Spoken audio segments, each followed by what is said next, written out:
Hello everyone, welcome to Newsroom Channel. I'm Chella Smith. Thank God it's Friday. It's been a long but fantastic week so far. Most of us are cleaning up our gardens from the winter months and preparing for spring gardening over the next few weeks, which I'm very excited about. Now let's take a look at the Middle East. According to Shafak News, the Central Bank of Iraq decided to increase the amount of cash sales for foreign currencies. A document obtained by Shafak News Agency Wednesday, issued by the central bank and directed to banks, exchange companies, and brokerage firms to buy and sell all foreign currencies, stated for the purpose of meeting demands for foreign currency and for the purpose of achieving monetary policy objectives and assuring the stability of the exchange rate. The central bank decided the Iraqis increase the amount of cash sales for foreign currencies to the above bodies and to fully meet them. In the context of the central bank, Iraq's hard currency sales increased on Wednesday to more than 199 million. The correspondent of Shafak Agency stated that the Central Bank of Iraq witnessed during its auction for sales and the purchase of foreign currencies today a rise in its sales by up to $199,619,000, which the banks covered at the basic exchange rate of 1460 dinars per dollar, compared to Tuesday, where sales reached 187 million. The correspondents indicated that the 25 banks will fulfill the request to enhance the assets aboard, and 16 banks have bought cash.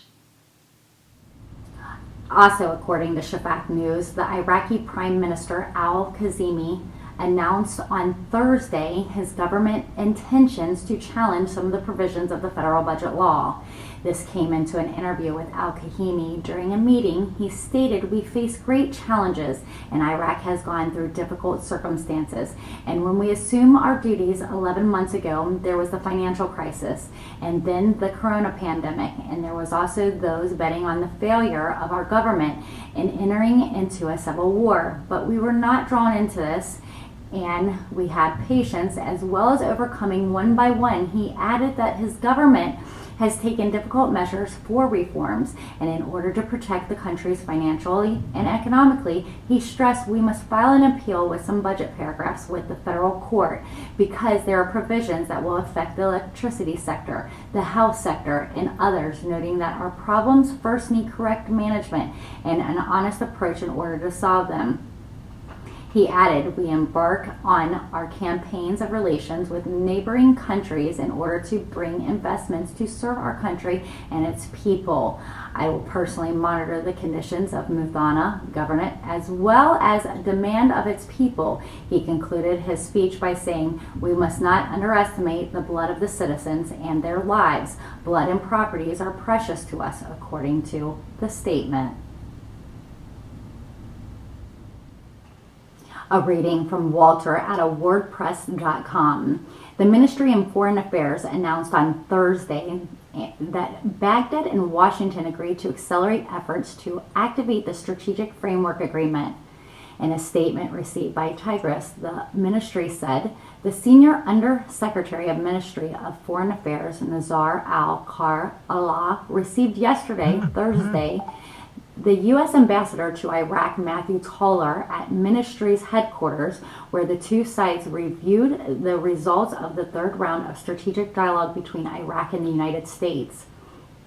She added, "It was agreed to accelerate joint efforts to activate the Strategic Framework Agreement between the two countries and to hold meetings of specialized working groups in the fields covered by agreements in order to deepen and expand the areas of cooperation between the two countries."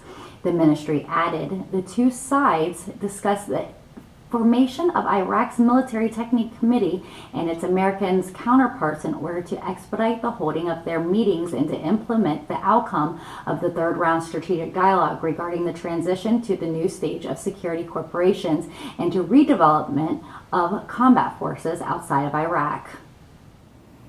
And according to News Today, the Iraqi Ministry of Finance issued a statement explaining the tax withholdings decisions from the salaries of employees after calculating official documents bearing the signature of Minister Alahi in the regards. The ministry said in the statement today that the book bearing the signature of Ministry Alawi regarding tax withholdings came in an implementation of provisions of Article 34, Paragraph C of the budget law. According to the statement, the proposed tax withholdings does not include the lower classes, and the Council of Ministry has the power to cancel it. Also reporting in later in the morning in Al Farat News, the Parliament Finance Committee this morning announced its rejection of Finance Minister Ali Awahi's proposal to impose a tax withholding on employee salaries. They said, "We reject what was stated in the Finance Ministry's book number 8080 on April 13th, 2021, regarding tax deductions of the ministry's recommendations to return to work with financial instructions, number 1 of 2007, said Majidi Al-Tamimi, a member of the committee. She added, "We refuse to implement these instructions, and it is not permissible for the employees to suffer a double reduction during a period not exceeding 4 months from the devaluation of the dinar against the dollar, in addition to the tax deduction." Al-Tamimi indicated the decision is nothing but a reflection of confusion in the state administration and a lack of coordination between the financial and monetary policies. At this time, when the value of the dinar decreased according to the central bank's decision on December 20th, 2020, which was emphasized that it should be slight and gradual with steps taken. The parliamentary in this regards is improving the salaries of social protection, people with disabilities, and the value classes, as well as improving the items of ratios of quantity and quality while covering all months of the year while controlling prices. She stressed the decision would negatively affect the purchasing powers and the overall lives of the citizens, whether from employees or earners or workers in the private sector, as a double reduction will affect the overall economic activities and lead to a contraction of them. Al-Tamimi said to the Ministry of Finance to withdraw this decision, otherwise they will have to host him and then question him. The Ministry of Finance, Ali Awahi, had said an official letter to the General Secretariat of Council of Ministry demanding the tax be deducted from the total monthly income as of April, with a retroactive effect to include the deduction of salaries for January, February, and March. And this is it for this week's Newsroom channel. I'm your host, Chella Smith. I look forward to seeing you all next week for more Middle East updates. Don't forget to join us Sundays for What's Cooking in the Kitchen. Thank you everyone again for joining me today. Please don't forget to subscribe and share. Have a great weekend, everyone, and take care. Make sure you join us Fridays, 4 p.m. with Newsroom Updates with Chella Smith, Entertainment News. And don't forget us on Sundays for What's Cooking in the Kitchen. You can also find us behind the scenes 24/7 on Snapchat.